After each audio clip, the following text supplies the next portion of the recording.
Welcome student. আজকে দেখো তোমাদের ভিডিও ক্লাসের একটা নতুন ফেজ শুরু করব। আজ থেকে আমরা কি করব, নিটের প্রস্তুতির জন্য বেশ কিছু ভিডিও ক্লাস করব। এই নিটের প্রস্তুতির জন্য ভিডিও ক্লাসগুলোর ক্ষেত্রে দেখো আমরা প্রতিটা চ্যাপ্টার থেকে বেশ কতগুলো ভিডিও ক্লাস করব, যেখানে তোমাদের নিটের যেরূপ কোশ্চেন আসে বা নিটের লেভেলের যে কোশ্চেন সেইগুলোকে কত সহজে সমাধান করে দেওয়া যায় সেই সম্পর্কে তোমাদের আলোচনা করা হবে, তোমরা যাতে খুব সহজে সেগুলোর অ্যান্সার করে দিতে পারো। অর্থাৎ নিট পরীক্ষার ক্ষেত্রে টাইমটা তোমাদের খুব বিশেষ একটা ফ্যাক্টর। তাহলে এখানে দেখো প্রতিটা চ্যাপ্টারের ক্ষেত্রে আমরা ক্লাসগুলো দুটো ফেজে করব। প্রথম ফেজে কি করব, প্রিভিয়াস ইয়ারে যে নিটের যে কোশ্চেনগুলো সেগুলোর সলিউশন করে দেব এবং সেখানে দেখব কত সহজে আমরা সলিউশন করতে পারছি। তারপরে কি করব, আগামী বছরের জন্য যে যে ওই চ্যাপ্টার থেকে নিটের যে যে ইম্পর্টেন্ট কোশ্চেনগুলো বা নিটের পরীক্ষার জন্য যে সম্ভাব্য কোশ্চেনগুলো সেই কোশ্চেনগুলোকে নিয়ে আলোচনা করব এবং তাদের ক্ষেত্রে কত সহজে আমরা অ্যান্সার করতে পারি সেটাকে আমরা দেখব। তাহলে আজকে আমরা কি আলোচনা করব, আজকে আমরা প্রিভিয়াস ইয়ারের যে কোশ্চেন সেগুলোকে আলোচনা করতে থাকব। তাহলে এখন দেখো প্রথম যে কোশ্চেনটা আছে খেয়াল করো, 20 সালে এসছে, Which of the following is the correct order of increasing field strength of ligand to form coordination compound? অর্থাৎ কোঅর্ডিনেশন কম্পাউন্ড গঠনের জন্য লিগ্যান্ডগুলির স্ট্রেংথের অর্ডার। এইটা দেখো পুরোপুরি তোমাদের কি হচ্ছে ডাটাবেস কোশ্চেন, এর জন্য স্পেকট্রোকেমিক্যাল সিরিজটা মনে রাখতে হবে। তা সত্ত্বেও দেখো তোমাদের একটা টিপস দিয়েছিলাম সহজে, যে টিপসের যে সহজ টিক্সের একটা ভিডিও ছোট করে দিয়েছিলাম, সেটা দেখলেও কিছুটা মনে থাকবে। প্রথমেই দেখো তোমাদের খেয়াল আছে যে সাধারণত স্ট্রং ফিল্ড লিগ্যান্ডের ক্ষেত্রে বা স্ট্রং ফিল্ড লিগ্যান্ড অধিক স্ট্রং ফিল্ড লিগ্যান্ড কোনগুলো হয়, কার্বন জোড়ার অ্যাটম হলে, তারপরে নাইট্রোজেন, তারপরে ফসফরাস, এই টাইপের মোটামুটি একটা। এরপরে কে ছিল, অক্সিজেন, তারপরে হ্যালোজেন আর সালফার মিলেমিশে ছিল, তার মধ্যে আয়োডিন সব থেকে কম, তারপরে ক্লোরিন, তারপরে সালফার আসছে, তারপরে তোমার ব্রোমিন এবং ফ্লোরিন। এই কারণে দেখো পুরোপুরি, তাহলে এখানে দেখো ডোনার অ্যাটম কি আছে, অ্যাম্বিজেন্টের লিগ্যান্ড নাইট্রোজেন হতে পারে, কার্বন হতে পারে, তাহলে এর স্ট্রেংথ হবে সব থেকে বেশি সায়ানাইডের। তারপরে দেখো এখানে তোমার কি হচ্ছে, অক্সালেট আয়ন, অক্সালেট আয়নের অক্সিজেন ডোনার অ্যাটম, হ্যালোজেন বা সালফারের তুলনায় এর ক্ষেত্রে তোমার কি আছে, স্ট্রং বা স্ট্রেংথ বেশি। তারপরে ফ্লোরিন হবে, তারপরে হবে থায়োসায়ানেট। অর্থাৎ এক্ষেত্রে অ্যান্সার হবে কোনটা, এইটা। পরের দেখো 2020 সালে অপর আরেকটা যে কোশ্চেন এসেছিল, এটা মোটামুটি কনসেপচুয়াল কোশ্চেন, খুব সোজা কোশ্চেন। দেখো urea react with water to form A which will be decompose to form B. এখন দেখো ইউরিয়া ওয়াটারের সঙ্গে রিয়াক্ট হয়ে, ভালো করে খেয়াল করো, ওয়াটারের সঙ্গে রিয়াক্ট হয়ে ডিকম্পোজ হওয়ার পর যে যৌগটা উৎপন্ন হবে দ্যাট ইজ অ্যামোনিয়া। অ্যামোনিয়া হয়েছে, তাহলে বি হয়ে গেল তোমার কি হচ্ছে, ammonia. Be will pass through the aqueous solution of the copper 2+, deep blue, ভালো করে খেয়াল করো, deep blue solution is from, what is the formula of C. Deep blue সলিউশনটা হচ্ছে কার, সি এর। তাহলে সি এর ফর্মুলাটা কি, এখন দেখো এই অ্যামোনিয়াকে যদি কপার 2+ আয়নের দ্রবণের সলিউশনে পাস করা হয় তাহলে তোমার কি হয়, দুটো জিনিস উৎপন্ন হয়। একটা হচ্ছে বেসিক কপার সালফেট প্রথমে, সেটা কিন্তু নীলাভ সাদা বর্ণের, আর কি হচ্ছে পরে স্বচ্ছ গাঢ় নীল বর্ণের দ্রবণ, যেটা হচ্ছে কিউপো অ্যামোনিয়াম সালফেট। অর্থাৎ তাহলে যে জটিল যৌগ উৎপন্ন হবে এইটা দেখো কিউপো অ্যামোনিয়াম সালফেট, অ্যান্সার সি। এরপরে দেখো 2019 সালের যে কোশ্চেনটা, এটা অপেক্ষাকৃত একটা ইম্পর্টেন্ট কোশ্চেন এবং খুব ভালো কোশ্চেন। এই কোশ্চেনটা দেখো তোমাদের এই কোশ্চেনটা সহজে করতে পারবে যদি তোমাদের যে টিক্সটা দিয়েছিলাম সেই টিক্সটাকে সহজে মনে রাখতে পারো, তাহলে এক্ষেত্রে দেখো সহজে করে ফেলতে পারবে কোশ্চেনটা। দরকার হলে টিক্সের ভিডিওটা একবার দেখে নেবে। খেয়াল করো কোশ্চেনটা, হোয়েন এই what is the correct electronic configuration of central metal atom of K4Fe(CN6) based on the crystal fields theory।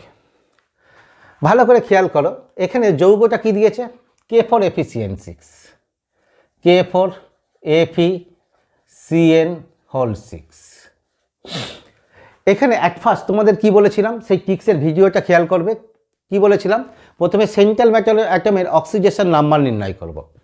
তাহলে অক্সিডেশন নাম্বার নির্ণয় করব, এর ক্ষেত্রে দেখো কে, তাহলে এটা কি হয়ে যাচ্ছে 4 × +1 প্লাস এফির এক্স প্লাস সিএন এর -1, তাহলে 6 × -1 ইকুয়াল টু 0। তাহলে এখান থেকে দেখো x সমান কি পাচ্ছ, x সমান +2।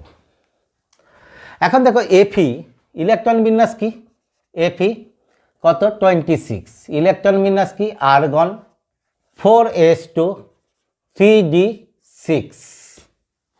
এই হলো দেখো এফির ইলেকট্রন বিন্যাস। এবার দেখো এফি এখানে কত আধান রূপে আছে, এফি 2+ রূপে আছে। তাহলে 2+ রূপে যদি থাকে তাহলে Fe2+ এর ইলেকট্রন বিন্যাস কি হবে, Fe2+, 4s থাকবে না অর্থাৎ আর্গন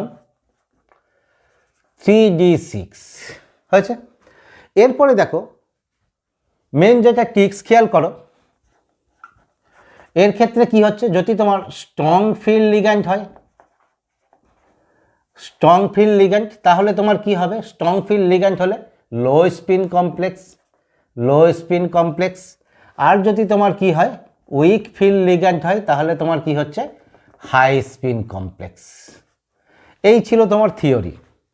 তাহলে এখানে দেখো সিএন হচ্ছে স্ট্রং ফিল্ড লিগ্যান্ড, তাহলে সিএন যদি স্ট্রং ফিল্ড লিগ্যান্ড হয়, স্ট্রং ফিল্ড লিগ্যান্ড হলে তোমার কি আছে লো স্পিন কমপ্লেক্স। তাহলে এইটা সরাসরি তোমরা করে দিতে পারো, ইলেকট্রন বিন্যাসটা কি হবে তোমরা জানো, T2G কটা অরবিটাল থাকে 3টে, 6টা ইলেকট্রন আছে ডিএতে, তাহলে কি হবে T2G6 EG0। একদম সরাসরি এই ইলেকট্রন বিন্যাস করে দিতে পারো। আর না হলে যদি একটু বুঝতে চাও, দেখো এর ক্ষেত্রে ইলেকট্রন বিন্যাস কি হয়, এই EG, এই T2G, নিচে 3টে, এদিক থেকে ডি অরবিটাল বিভাজিত হয়ে এইটা গঠন করে, দ্যাট ইজ EG, এটা হচ্ছে T2G। তাহলে strong field ligand pair up হবে, ইলেকট্রন প্রথমে একটা করে, তারপরে পেয়ার আপ হবে এই, কারণ স্ট্রং ফিল্ড লিগ্যান্ডের ক্ষেত্রে লো স্পিন কমপ্লেক্স হয়। তাহলে ইলেকট্রন বিন্যাস কোনটা হচ্ছে দেখো বি, এই। তাহলে এখানে দেখো এইরূপ অ্যান্সারগুলো করার জন্য কি করবে, প্রথমেই বলছি, প্রথমে অক্সিডেশন নাম্বার করে ডি ইলেকট্রনের ইলেকট্রন বিন্যাস ডি অরবিটালের। এবার স্ট্রং ফিল্ড লিগ্যান্ড হলে low spin complex, week field ligand হলে হাই স্পিন কমপ্লেক্স। যেহেতু এখানে স্ট্রং ফিল্ড লিগ্যান্ড, তাহলে লো spin complex, electron pair up হবে, অর্থাৎ এখানে তোমার T2G-তে 3টে অরবিটাল আছে, তাহলে তোমার কি হবে 6টা ইলেকট্রন এই অরবিটালে থেকে যাবে, T2G6 EG0। বোঝা গেছে? পরের কোশ্চেনটা খেয়াল করো, 19 সালে এসেছিল, which of the following species is not stable. অর্থাৎ এইখানে কতগুলো জটিল যৌগ দেওয়া আছে, এদের মধ্যে কোনটা স্টেবল নয়। এখন দেখো এই জটিল যৌগের স্টেবিলিটি, এখানে তোমরা এর ক্ষেত্রে এর জন্য ট্রিক্স কি করবে, দেখো বলছে, দেখো লিগ্যান্ডের যদি স্ট্রেংথ বেশি হয় তাহলে যৌগের স্টেবিলিটি বেশি হবে। অর্থাৎ লিগ্যান্ডের স্ট্রেংথ বেশি হলে, লিগ্যান্ডের স্ট্রেংথ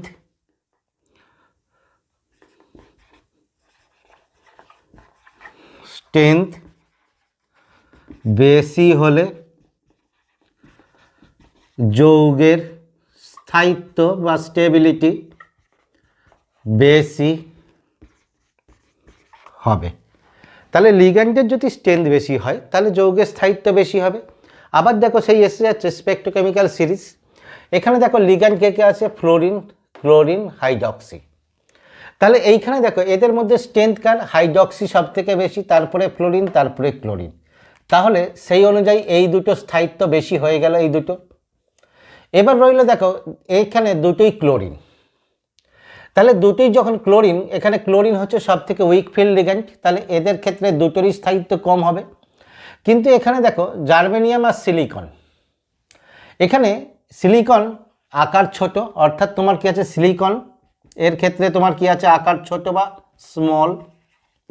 তাহলে এই স্মল আকার ছোট সিলিকনের চারিপাশে 6টা ক্লোরিন কি হবে, স্থান অভাব সৃষ্টি হবে। অর্থাৎ এখানে তোমার কি হবে ছোট আকারে সিলিকনের চারপাশে 6টা ক্লোরিন স্থান অভাবজনিত একটা পীড়ন ক্রিয়া করবে বা স্টেরিক প্রভাব কাজ করবে। সেই জন্যে জার্মেনিয়ামের আকার বড় হওয়ার জন্য যেটা এর ক্ষেত্রে স্টেরিক প্রভাব অত কাজ করবে না। তাই এক্ষেত্রে তোমার কি হবে, দুটোই লিগ্যান্ড ক্লোরিন হলেও তোমার এই সিলিকন যৌগের স্থায়িত্ব কম, অর্থাৎ এক্ষেত্রে অ্যান্সার ডি। পরেরটা খেয়াল করো, আয়রন কার্বনিল FeCO5 ইজ কি আছে, ট্রাইনিউক্লিয়ার, মোনোনিউক্লিয়ার, টেট্রানিউক্লিয়ার, ডায়নিউক্লিয়ার। এখন দেখো এইখানে কার্বনিল যৌগগুলোকে এইখানে তাদের কেন্দ্রীয় পরমাণুতে উপস্থিত ধাতব পরমাণুর উপর ভিত্তি করে ওগুলোকে মোনোনিউক্লিয়ার, ডাইনিউক্লিয়ার, ট্রাইনিউক্লিয়ারে ভাগ করা হয়। কি বললাম, কার্বনিল যৌগগুলোকে তাদের কেন্দ্রীয় পরমাণুতে জটিল যৌগের মধ্যে উপস্থিত কেন্দ্রীয় পরমাণুর সংখ্যা অনুযায়ী তাদেরকে শ্রেণীবিভাগ করা হয়। একটা কেন্দ্রীয় পরমাণু থাকলে মোনোনিউক্লিয়ার, দুটো থাকলে ডায়নিউক্লিয়ার, তিনটে হলে ট্রাইনিউক্লিয়ার, চারটে হলে তোমার টেট্রানিউক্লিয়ার ইত্যাদি। এর মধ্যে দেখো তোমাদের যখন এখানে ক্লাসে পড়াই তার মধ্যে তোমাদের যে উদাহরণগুলো ডায়নিউক্লিয়ার পর্যন্ত উদাহরণ দেওয়া হয়েছিল, হয়েছে। অর্থাৎ তোমার কি, যেমন ধর খেয়াল করবে ডেকা কার্বনিল, ডাইম্যাঙ্গানিজ ইত্যাদি। তাহলে এখানে দেখো কেন্দ্রীয় পরমাণু একটা আছে, অর্থাৎ এটা হচ্ছে মনোনিউক্লিয়ার, অ্যান্সার বি। পরেরটা খেয়াল করো, 18 সালে এসেছিল, type of isomer shows by this complex, অর্থাৎ এই কমপ্লেক্সটা কি আইসোমার দেবে। এখানে দেখো অত কিছু না ভেবেই এই কোশ্চেনটার অ্যান্সার করে দেওয়া যায় এলিমিনেশনের মাধ্যমে। ভালো করে খেয়াল করো, যৌগটা হচ্ছে এইটা, কোনো কাউন্টার আয়ন এখানে দেওয়া নাই, ঠিক আছে। তাহলে কাউন্টার আয়ন যখন দেওয়া নাই, তাহলে আয়নাইজেশন আইসোমার কি হবে, হবে না, অর্থাৎ আয়নাইজেশন আইসোমার হবে না। কোঅর্ডিনেশন আইসোমার হতে গেলে কি করতে হয়, তোমার দুটো কোঅর্ডিনেশন স্পিয়ার থাকতে হবে, তাহলে এটা হবে না। এরপরে দেখো জিওমেট্রিটা বাদ দিচ্ছি, লিঙ্কেজ আইসোমার। লিঙ্কেজ আইসোমার হতে গেলে কি হতে হয়, লিঙ্কেজ আইসোমার হতে গেলে অ্যাম্বিজেন্টেড লিগ্যান্ড হতে হয়, এখানে কোনো অ্যাম্বিজেন্টেড লিগ্যান্ড নাই, অতএব এটা হবে না, অ্যান্সার জিওমেট্রিক্যাল আইসোমার। এর ক্ষেত্রে দেখো এই যৌগটা বিশেষ প্রকারের যৌগ, এখানে জিওমেট্রিক্যাল আইসোমার দিয়েছে তাই এখানে হবে জিওমেট্রিক্যাল আইসোমার, কিন্তু যৌগটা অপটিক্যাল আইসোমারও দেখাবে। তোমাদের মনে আছে এর ক্ষেত্রে আমরা করেছিলাম, এই যৌগটার আইসোমার করেছিলাম দুটো, সিস ট্রান্স আইসোমার করেছিলাম। অর্থাৎ দেখো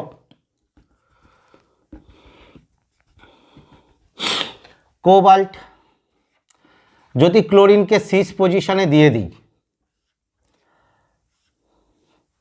তাহলে এখানে দেখো ইথিলিন ডাইঅ্যামিন, এটা ইথিলিন ডাইঅ্যামিন, এটা হলো সিস। ট্রান্সের ক্ষেত্রে দেখো কোবাল্ট ট্রান্স কখন করেছিলাম, দুটো ক্লোরিনকে যখন উপর আর নিচে দিয়ে দিয়েছিলাম। এই এটা দেখো ইথিলিন ডাইঅ্যামিন, এটা দেখো তোমার কি আছে, ইথিলিন ডাইঅ্যামিন, এইটা। এবার দেখো এইটার ক্ষেত্রে প্লেন অফ সিমেট্রি আছে, এর ক্ষেত্রে প্লেন অফ সিমেট্রি নাই, তাহলে এটা তোমার অপটিক্যালি অ্যাক্টিভ হবে এবং অপটিক্যাল আইসোমার পাওয়া যাবে, হয়েছে। যদিও এখানে অপটিক্যাল আইসোমারের কথা বলেনি, তাহলে যদি জিওমেট্রিক্যাল আইসোমার বলেছে তাহলে আমরা শুধুমাত্র এই সি অপশানে টিক দেবো, অর্থাৎ জিওমেট্রিক্যাল আইসোমার পাবো। পরেরটা দেখো একটা ইম্পর্টেন্ট কোশ্চেন বলছে, দেখো ওখানে জিওমেট্রি অ্যান্ড ম্যাগনেটিক বিহেভিয়ার নির্ণয় করতে দিয়েছে কার, নিকেল টেট্রাকার্বনিল। এই জাতীয় কোশ্চেনগুলোর ক্ষেত্রেই তোমাদের আগে আমি যেরকম আলোচনা করেছি ঠিক একইভাবে এর ক্ষেত্রে প্রথমেই কি করব, কেন্দ্রীয় পরমাণুর অক্সিজেশন নাম্বার। এখানে দেখো কার্বন মনোক্সাইড কি পশম, তাহলে নিকেল অক্সিজেশন স্টেট কত, 0।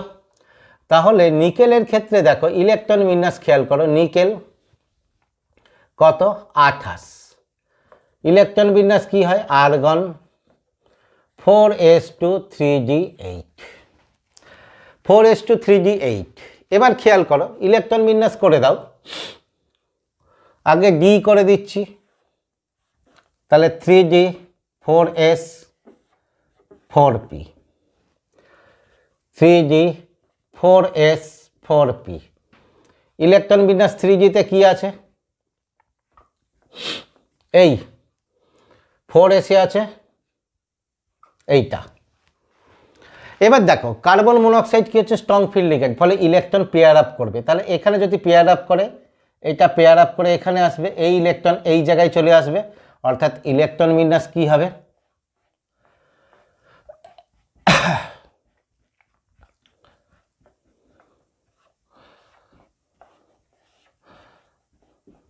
লিগ্যান্ডের ক্ষেত্রে দেখো কোঅর্ডিনেশন নাম্বার কত 4, অর্থাৎ 4টে খালি অরবিটাল দরকার। তাহলে 4টে খালি অরবিটাল দরকার হলে তোমার কি হবে, এখানে তোমার এই এস এর একটা নেবে, পি এর 3টে নেবে, অর্থাৎ sp3 হাইব্রিডাইজ।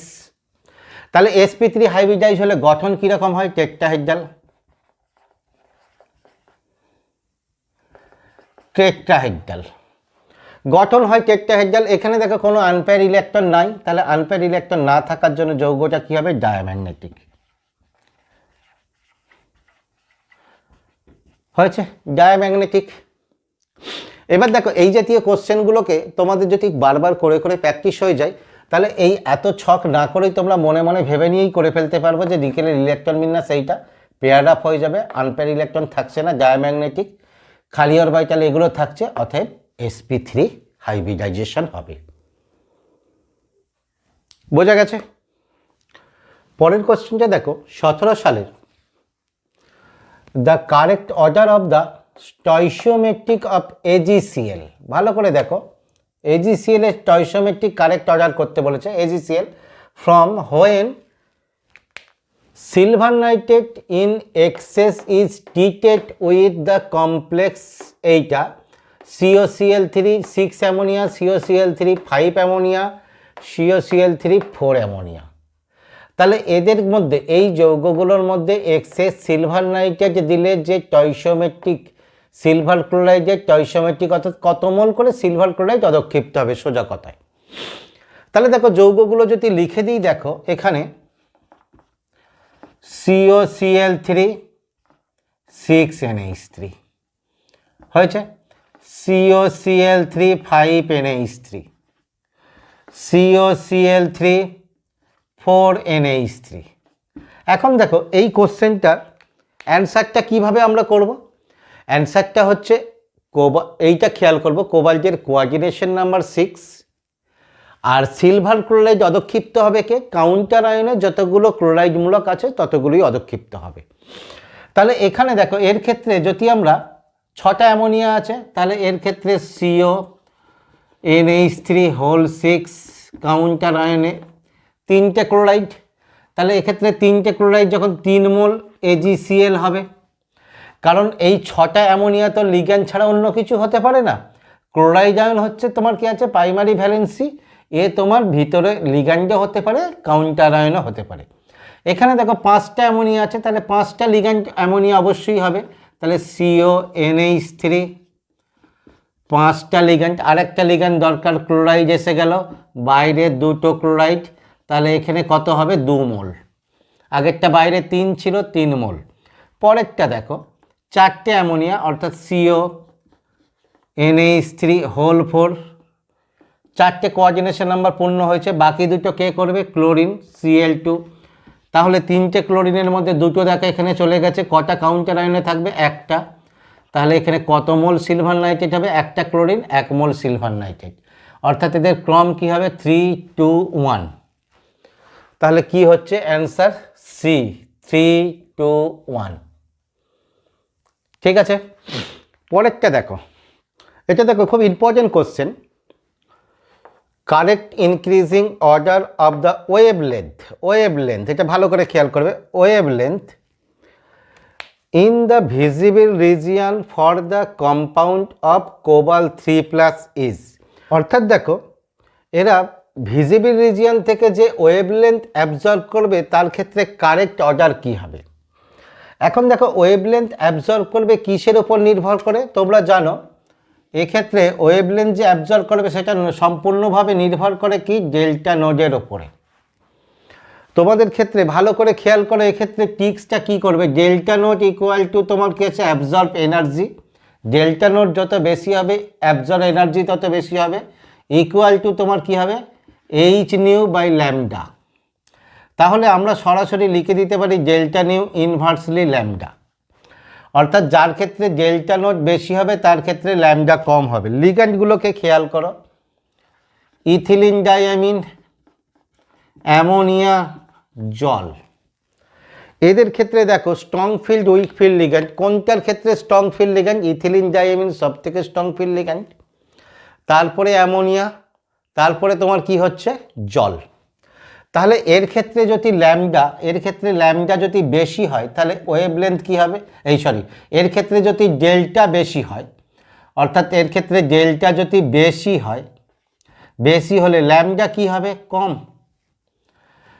তাহলে এদের যদি স্ট্রেংথের অর্ডার এইটা হয়, এবার খেয়াল করো এদের থেকে, তাহলে এ সব থেকে কম ল্যামডা গ্রহণ করবে, তাহলে এ কি করবে, সব থেকে বেশি ল্যামডা গ্রহণ করবে, অর্থাৎ বেশি তরঙ্গ দৈর্ঘ্যের আলো গ্রহণ করবে।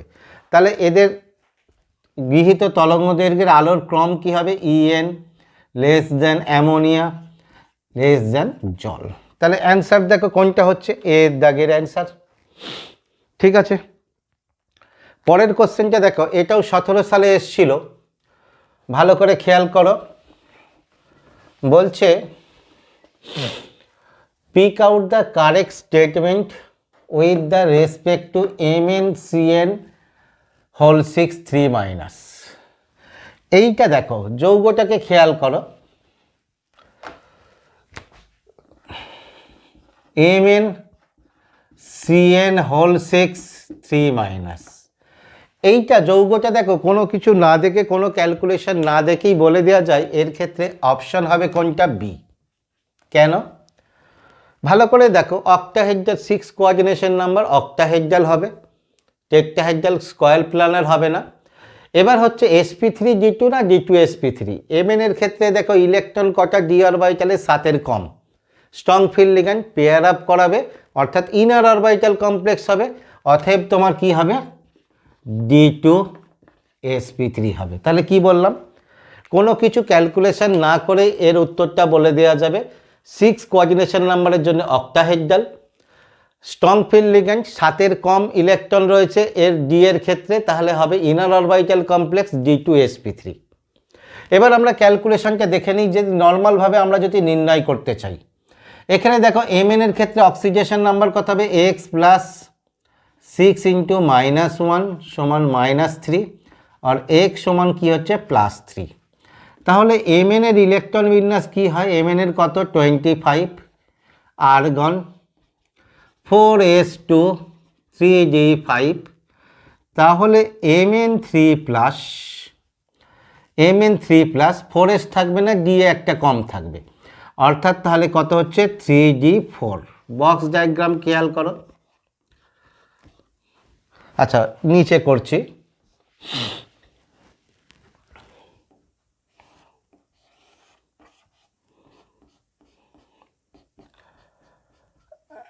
এই 4টে ইলেকট্রন, এখানে 4s থাকবে, 4p থাকবে, অর্থাৎ 3d 4s 4p। তাহলে এখানে দেখো কি হচ্ছে, Cn কোথায় গেল, Cn স্ট্রং ফিল্ড লিগ্যান্ড, একটা ইলেকট্রন পেয়ার আপ করাবে, অর্থাৎ এই ইলেকট্রন এখানে চলে আসবে। কোঅর্ডিনেশন নাম্বার 6, 6টা খালি কক্ষক দরকার, তাহলে d এর 2টো, s এর একটা, p এর 3টে, অর্থাৎ d2sp3 হাইব্রিডাইজেশন। কোঅর্ডিনেশন নাম্বার 6 হওয়ার জন্য এর ক্ষেত্রে তোমার কি হবে, অক্টাহেড্রাল। বোঝা গেছে? ঠিক আছে।